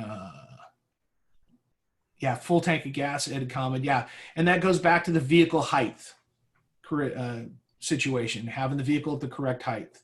Mark had mentioned some calibrations need ridiculously long test drives that can't be done at school. Yes, and a lot of that comes back to why you're seeing some of these new vehicles go back to having a static calibration using targets, because they can get it in the right conditions versus a dynamic calibration and trying to drive it. You know, I can't imagine trying to, you know, get it done in downtown Manhattan or San Francisco or pretty much anywhere in the Bay Area in the afternoon. It's just not going to happen. And if you don't have the right road conditions, it's not going to happen even if there isn't traffic. Don Moore commented. Say that again? Kurt, you know what might solve that though is a simulation driver program. Yeah, but you know, with the cameras and stuff, they're looking for the road lines, they're looking for signs, you know, they're expecting things to be moving around them. One of the things that comes into play, and we don't we still think of them as silos, but realistically, there's a critical term used with all of these systems, and especially when we get to semi-autonomous and autonomous vehicles, it's called sensor fusion. And basically, sensor fusion means it's looking at everything all the time. So even though with this system, we're talking camera-based for lane departure, the reality is it still sees radar sensor information. It still sees other information. It's just kind of like your brain. I may be looking at something, but I still smell, I still taste, I still hear, I still feel. It's just my brain is using my sight as the priority. With sensor fusion, yeah, it might still be using the camera as a priority, but it's also using that other information to enhance that perspective. So, you know, if you had a full wrapped room that's immersive to where everything in the room is being accomplished at the same time, yeah, you could really get a lot of easy calibrations. If it's just a simple camera, yeah, you would think a sign. But it's an issue enough that you're seeing the manufacturers go back to static, away from dynamic. The idea was dynamic was going to be quick, it was going to be easy, it wasn't going to have cost and requirements and stuff. And it didn't work well on the reality of driving a car on the road. Don Moore mentioned Vindicoder at NTSA, pretty good at looking deep at what might be on a vehicle, and that's possible. I've heard from a few different things that VINs, the factory hasn't been building it into the VIN itself. If the vehicle information's populated, a lot of the factory stuff, when you type in a VIN, it gives you a vehicle build, but that's usually in the factory stuff, not say in an Autel scanner. So it depends on if that site populates with that same vehicle production order, let's say. Ed Sniper, after calibration, most need to be road tested to verify the calibration is correct and no codes. Yes. And in some cases, even if it is a static calibrated system, you still might have to road test it to finish the full calibration. And in many cases, you still have to finish with a driving characteristic. And again, every car and even different manufacturers, you could have two Toyotas of two different models or of 2 different years that could have 2 very different calibration steps and sequences. So there's no one way yet. There probably never will be any one way, but they all seem to be very similar because you come back to, hey, Bosch made the sensor, Mobius made the sensor, Nippon Denso, Defy. Who made the sensor really kind of has a lot to do with how that foundation processes are built into it, and then the manufacturers tweaking to meet their needs. So I think I hit the bottom of them. You got any others in there? Are there any other questions that anyone would like to ask? If so, you can raise your hand in your screen. I don't see any other questions. Wow. Great. Awesome. Thanks everybody for coming. I really appreciate it. Next week, it's cameras and sensors. And Thanks, Kurt. Thanks, Pam. The Excellent. session was recorded, and I will be sending out the information how to access the link to both the conference meeting recording and to Kurt's PowerPoint. And I'll also be sending out the email registrations early on Monday, so you can re-register for next Friday. Some quick announcements. The Mobilize Summit that was originally scheduled this July has been rescheduled to October 8th through 10th. And again, your SWP RJV money is available to fund your going down to Temecula. However, with COVID-19, let's cross our fingers that there isn't another wave or interruption because of that. And lastly, we're going to have another statewide automotive webinar sponsored by my sector, the Advanced Transportation Logistics Group. And that's going to be 2 weeks from today on June 19th at 11 o'clock. And if there are any topics that you'd like to discuss during that webinar, please send them to me. Great. Any other final thoughts? Mark, yes. Are we going to be meeting on July 3rd? Because I think that's... She had it on the one calendar, but we're not. Okay. No, we're not. That's going to be holiday time. Hopefully we can all have a little break. I have a rock concert to go to, so... Oh, Good luck. Good luck with that. Safe distancing, yes. Another yes. Zoom meeting. Zoom. The Rolling Stones on Zoom can be yours for $1,000 per person. I'm gonna see how drunk I can get. Kurt, Pam, thank you so much. It's been great. Yeah, Thanks, Kurt, you Caleb. hit It's a good to lot see of you. great key points. Thanks a lot, Thanks, everybody. Kurt. Thanks, Pam. All right, y'all have a good day. All right, we'll see you next week. Everyone. All right, Mark. Looking forward to it. Kurt, stay on the line. I will. Is Michael still on the line? Let's see him. Like- Yeah. He was on there. Yeah, Yeah, he Mike poked. was- He got in there late. I asked him if he was coming, and he goes, "Well, no, because I'm gonna be teeing off, right?" So, did you guys see him on the golf course? Well, he saw this one. I had about 5 instructors okay. sit in this with Pam. the I don't know, preview, yeah. about 3-4 weeks ago to see if it would hit the right pieces for people and stuff. So I thought it was a great introduction. It's like that overview, you know, and then I'm sure it's going to get very detailed in future sessions. it'll get more focused. Believe it or not, most of them are similar to what we did with the lane departure, is what it's going to be.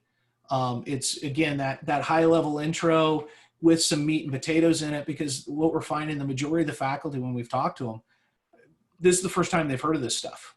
Mm-hmm. And, you know, do I need to know the voltage? Do I need to know the frequency on something? No, I just need to know it's there and that it has a frequency that's going to change. The Bosch white papers actually tell you the frequencies on some of those sensors and such. But again, it depends on the car you're on. You know, if you're on a Toyota or something and the factory scan tool, you're connected up and you're doing the tests, it may say good, not good, and never give you a nominal value.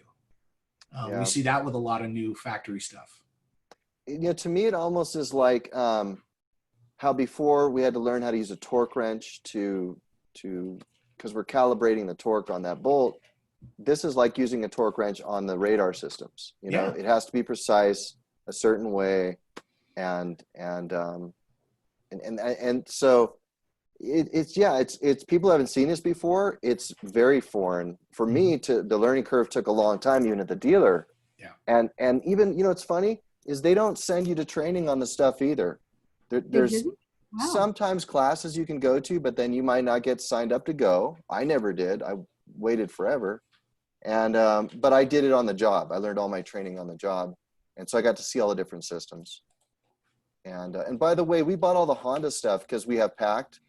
Right. So we already ran some classes with, and I bought all the stuff for as many different systems we had on cars. I think I bought it for 4 different systems. Yeah. Yeah. I bought Autel's master set when we bought our stuff just recently. And I can do just about everything. But Autel just came out with some new stuff. I got a thing like a month ago. Oh, here's some new stuff. It's like, no, not yet. I haven't used the one I got yet enough. So I don't know if Mitch is still up here or not. Yeah. I answered, on the ATL site, you asked about where you can find the Bosch white papers. The white papers, I put a bunch of them on the ATL site. But you can also Google search Bosch, like Bosch radar sensors, and you can get to the Bosch main product page and dig around in there, and you can find white papers for a lot of different stuff. And they actually do go into things like, you know, the various ADAS system operations, even with varying levels of depth. So, Mark, you have some curriculum for the auto body and collision segment. Can I take a look at that? Yeah, I've sent it to you before. Is that the same material you gave me about 1.5 years ago? It is. It is. Okay, so I have it then. Okay. Yeah, we've actually condensed it though, because of availability of class. We condensed it down to 2 main classes, and so one of them is of course the calibration, which I have a blast with that class. I mean, I haven't taught it, but I designed it and got all the equipment for it. And then the other one was electrical repair after a collision. So, you know how that's going to maybe be different with smashed wires and, you know, stuff like that. And then that with some of our basic classes, we made a certificate so that somebody coming from auto body could intern with us. Well, I'm sorry, go to school with us, intern with that body shop. and then kind of speeds them up in getting familiar with this stuff. Because yeah, that's what they keep telling us is the liability in this. They need to, especially since they're certified. This one body shop is certified with so many, BMW, Toyota, Audi, everybody. That when they repair cars, they have to be precise, and they don't want to sublet constantly, which they're having to do because that's cost and downtime. So yeah, that was a cool insight that we got from that. And I hope that in future sessions, it's probably, an aiming class is almost needed as much as I think a hybrid class, right? They're great classes with great knowledge we know of, but then enrollment, right? Is everybody signing up for the hybrid, or is everybody going to sign up for aiming? That's the thing. And I think a big piece with that is you got to do internal sales in your program. So if you're the brakes teacher, you need to be conveying how critical it is for that student to continue into those quote advanced classes, because their job is still going to include that. I had one guy say to me one time, well, my entry level, I wouldn't need to include any ADAS awareness in an entry level alignment class because they wouldn't be doing that. I'm like, yeah, they would, because every alignment is supposed to do calibration. Oh, well, if the shop expected that entry-level guy to do calibration, I wouldn't want him at that shop. And I'm saying, well, then you're making him unemployed, because that's now a basic fundamental piece of an alignment, just like calibrating the steering angle sensor. This is the new systems, and that is the new basics. And it's not like it was. The basics have now increased dramatically. A basic technician really needs to know how to use an oscilloscope. They've got to use a scan tool. They've got to be able to have an awareness on these systems, because they're going to be held accountable if they don't. It's familiarity with the systems. Yeah. And then and that's difficult. I mean, it's difficult to immerse yourself now in new technology again. A lot of it, right? But yeah, the more that we become familiar as faculty, then we can either sell that to the students. Yeah. And by the way, since your thing last summer, a lot of us actually started throwing that stuff in. I did myself, and I know Mike did. More of the CAN communication and all that, and then also this stuff that we're talking about. Because I know if I go to the Honda dealer, I'm going to see a guy that's going to be calibrating every day. And Mike was real concerned about doing the bus stuff, going, this is old stuff. This is 15, 20-year-old stuff. They should already be knowing that. Why are we talking about it still? Because we talked about it 15, 20 years ago when it was newish. And then it went away because it didn't fail. Well, now it's 20 years old and they're starting to have failure rates in the industry, and people are going, well, how the hell does that work? And how do I test it? And now it's a bigger deal, and with greater vehicle integrations. And, as we come into semi-autonomous and autonomous much, much more, it's all about communication and computing. These sensors, the same sensors on an ADAS system are the same sensors on an autonomous vehicle. It's the hardware and the AI that's taking that information and making a decision based on it. That's the difference. Everything else is off the shelf. Mark, what have the reactions been from your students when you've introduced some of this material?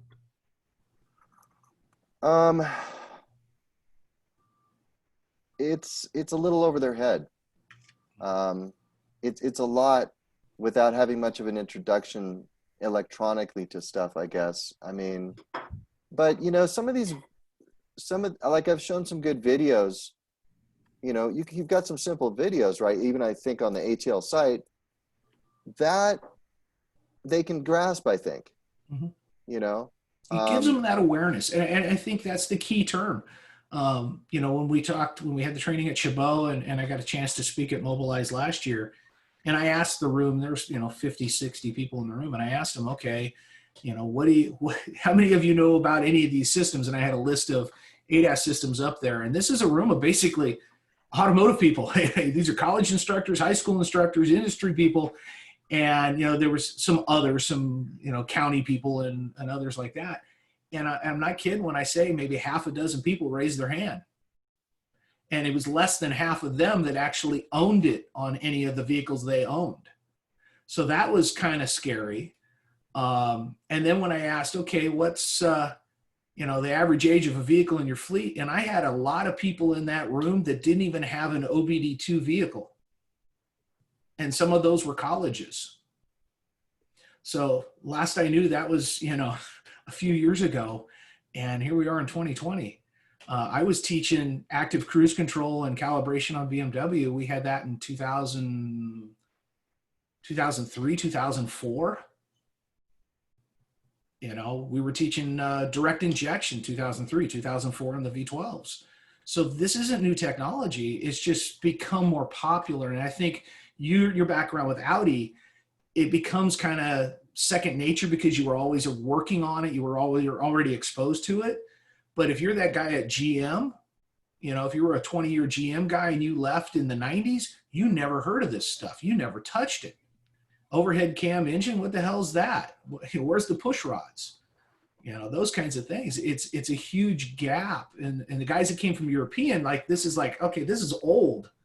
But the guys that came from American cars and the Asian cars, yeah, it's kind of new to them. And for some, it's a lot newer because a lot of the faculty haven't been in industry since the 90s. Yeah. So that's a challenge. And, you know, the students are coming into class, they saw this cute TV commercial. I've had it in mind. Hey, how does that car park itself? Well, if you don't understand electric steering and how the ABS system can activate on its own, how drive-by-wire works, how an ultrasonic sensor works, if you have no grasp of that, you just say, oh, don't worry about it. That's on new stuff. You won't have to work on that. Yeah, they will. Yeah, they will. And a lot sooner than they think. Hey, Kurt, just to echo on that, I mean, I was in the industry in 2005 working at, you know, local dealerships, domestic dealerships, GM, Ford, and we didn't touch ADAS. I mean, we didn't even talk about it. I went back to work for Chevy in 2015, rebuilding transmissions and engine performance. And that's when I was introduced to it. So, and that's just a couple years ago. So if most of the instructors have been doing it for a while, they have no idea. They have no idea how it works, how they work, how they vibrate, you know, how they move, how they adjust. It makes a really big difference. That's why, like, this information, I included into my advanced electronics course this last semester. And you're right, I probably had maybe 2 students out of 28 that knew what I was talking about or had ever driven something that had it. And it was only because their vehicle was in an accident and they had to rent a vehicle, and that was how they found out about it. Yeah. And that's the biggest point of exposure when, you know, talking with different faculty in different places, you know, it was a rental car. It was the first time they drove something with it. I had one guy, we were at Mobilize, and it was the day after I had spoke, and I'm in line for breakfast, and he comes up to me, he says, remember that yesterday we were talking about blah, blah, blah? And I said, yeah. He said, did you see the news last night? And I said, no. And he says, yeah, the CHP pulled over a guy who was asleep on the freeway doing like 70 miles an hour in a Tesla, completely asleep. And I said, and he didn't die, huh? And he said, no, the cops got all around him. They slowed down and they just moved him as a box off to the shoulder. The car came to a complete stop. And I said, well, what does that tell you? And he said, well, what do you mean? I said, because the picture I had in the presentation showed a guy asleep at the wheel like this on the freeway, and they took a picture of it. And I said, well, yeah, that's a terrible thing. But what also does it tell you? The car's doing exactly what it's supposed to do.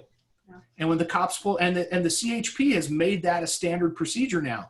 When there's a guy asleep at the wheel and it's a Tesla, they box the car, they slow down, and they move it to the shoulder, and the car comes to a complete stop and goes into park, and they go knock on the window and then arrest him nicely, you know. You know, so we have Tesla program at our school, right? Which I don't take a part of. It's its own thing. But I have a lot of respect for his technology.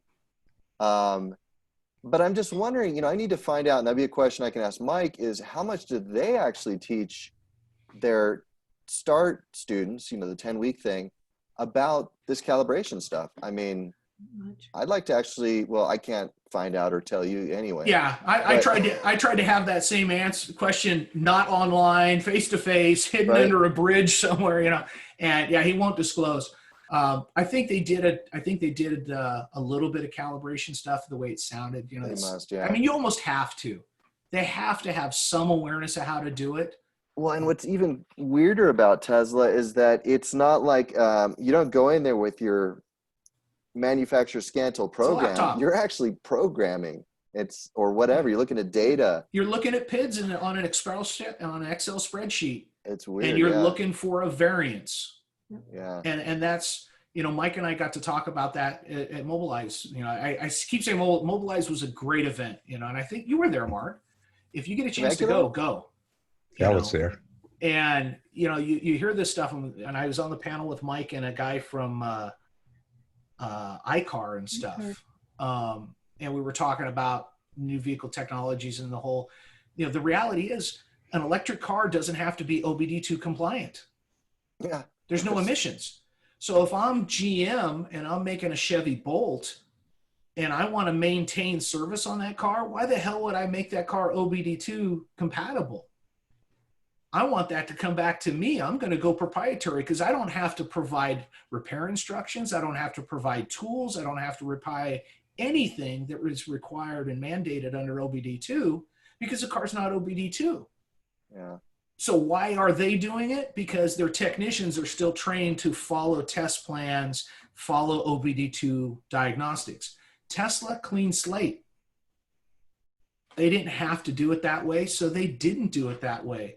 I was talking to another engineer who was working with another EV only company, and they were trying to come up with a completely new interrogation strategy, diagnostic strategy for technicians and vehicles and customer interface in that process. Like, the customer would be driving along and, oh, what was that? What was that vibration? And the mics would pick it up and record it at the same time that it set a fault code and all that kind of stuff. And it just brought in another dynamic. And I was like, well, why are you doing that? Why not just do what we've always done? The technicians know this. He says, oh, we don't necessarily want those technicians working on the car because they're going to say, oh, well, this value is out of the range that I know. Let's replace that part. And that's why a lot of car companies, I taught for BMW a long time.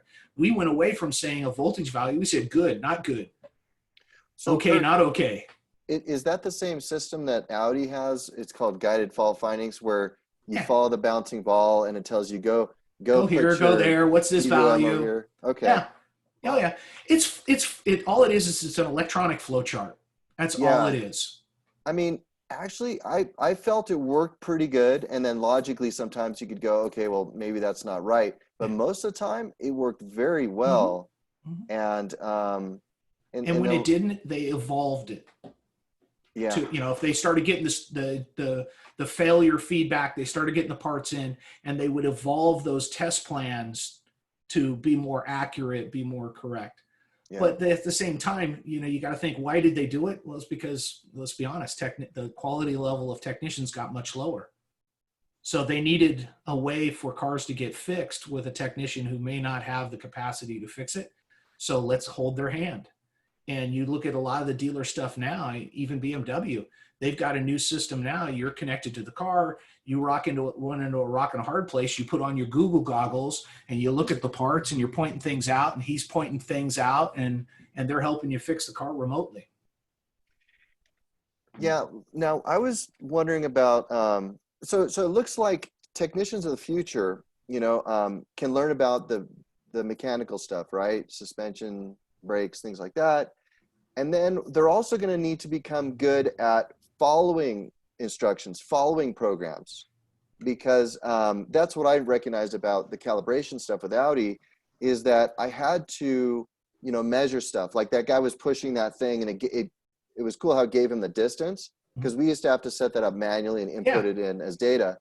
And then if you don't follow the steps correctly, then it won't give you a green light at the end telling you calibrate it. So I think that's the training that we need to teach our students is also following that programming. There should be some type of program on the scan tool that if you do it right, hey, you get 10 points of credit. If you do it wrong, well, you don't get credit for that. Yeah. And that's the reason I brought in the diagnostic process into that one slide when I talked about it, saying, hey, you got to do this, you do this, you do this, you do this. It's the same thing we've been teaching forever, but this makes it a whole level higher on the formalities. If the vehicle ride height and all that stuff isn't correct, it doesn't matter what you do after that. It's going to be wrong. Yeah. You know, if you jump around in that diagnostic chart and you lie somewhere, the part it tells you at the end to replace, it's going to be wrong and it's not going to fix the car. And that's not the nature of what people want nowadays. It's like they go onto the forum and the guy says, oh yeah, my car did that one time and it was a mass airflow sensor, and they go drop $300 and it doesn't fix it. And then, oh yeah, I had that, but it wasn't that, it was this. And they drop another $200 and it doesn't fix it. And they're $1,000 in and it didn't fix anything. And all it was a wire broken. So because they didn't go through the steps. I've seen 2 online programs now that emulate that, and that's Electude, where you have to grab the right part, and if you take too long, and then it can add the cost and everything. And also Honda Pact also has with the 5-step diagnostic process, and then you have to fix the car, and if you take too long, you get dinged for it. So I think that that's one of those new basics, you know, in my opinion, and I've been using that word for a few years now. Those are some of those new basics that our programs need to start to incorporate. They need to start absorbing is, you know, how much do I really need to know on some of these things, and how much more do I need to know on a realistic diagnostic flow and a step-by-step, very methodical process. But that's uncomfortable, and it doesn't fit our 15-second concentration span on some of our students. You know, just tell me what to replace. I mean, that's really what they want to know, and that's why you're seeing a lot of dealerships. They have a diagnostic team. The line tech doesn't diagnose anything. It goes to the diagnostic team. They diagnose it. They say what part it needs, and it goes out to the monkey on the line who puts part A into slot B, and away it goes. If it's come back, it never goes to the tech, it goes to the diagnostic team. If it's anything with hair on it, it goes to the diagnostic team, because the level of the techs in a lot of the shops is dramatically dropped off. It's dramatically dropped off. But if we do the correct training, then we make those diagnosticians. Exactly. And anybody who can't handle the stuff, the C students, they're going to become more the parts replacers. And let's get to the ugly reality right now. You got a lot of dealers that have teetered, and if they haven't massively reduced, they're liable to close. You got independents that are closing, so you're going to have a lot of unemployed techs. So your fundamental entry-level student out of the school is going to have a hard time getting a job. But that guy in the dealership, if he's an oil change or tire guy, and I've got a diagnostic guy can change tires and do oil changes. He's not going to like it, but he can do it. But that tire guy, he can't do the diagnostic, who's getting laid off. So the technician, as you look forward, the technician's going to need to have a ever increasing level of knowledge, because as EV comes in heavier, as autonomous comes in heavier, that D-Tech, oil change guy, he's not in play. And if I've got a fleet of EVs, he's not in play anyways. So it's a huge change.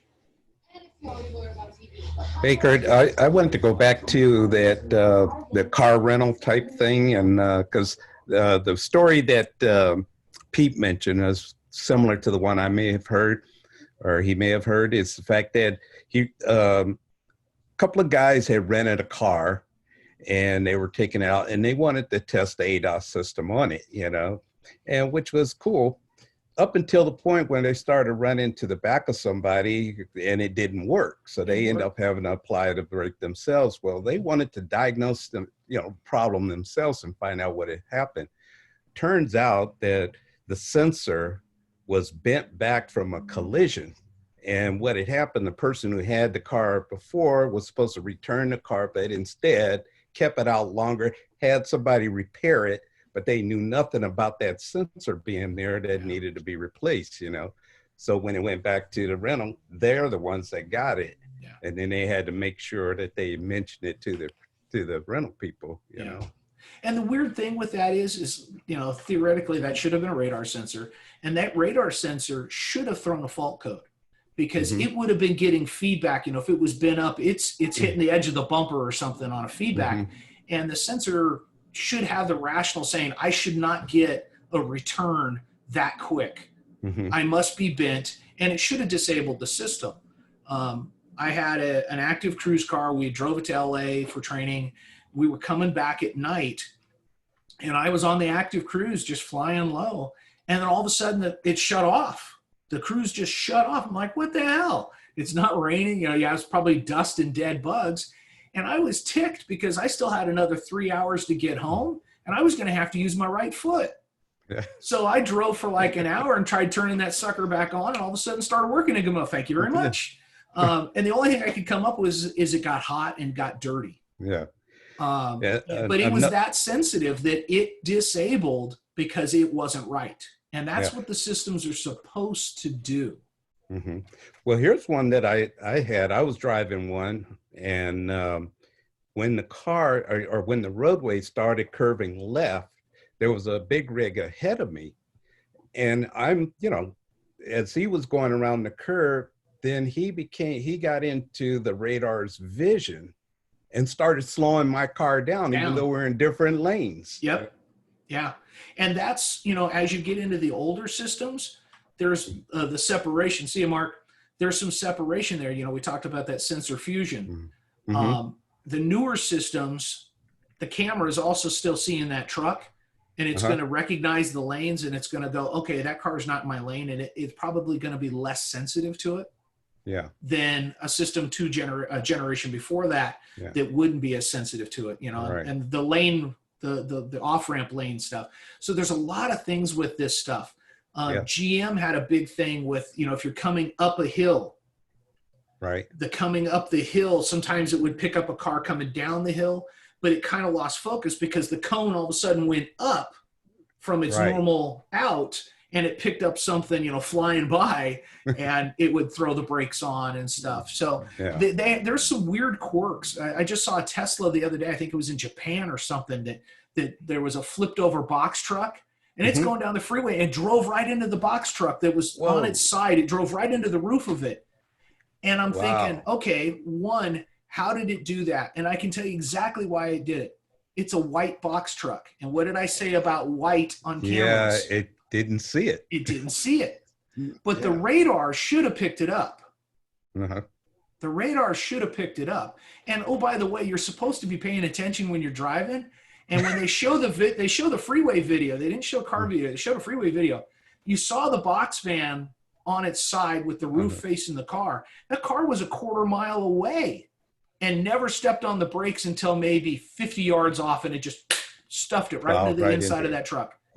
So that's another one of those, Tesla Autopilot had its issues, but the driver is still the driver. Yeah, exactly. And we're not autonomous yet. He must have had his eyes closed. Yeah, reading a book, watching a video, you know, in the back seat watching a video. With a magnet on the steering wheel. So yeah, it's crazy. It's crazy, but this is what's interesting now. Cars are boring, you know. Okay, guys. Hey, I had a good time. Thanks, Robbie. Yeah, we'll see you around. Take care, man. Bye. See you, John.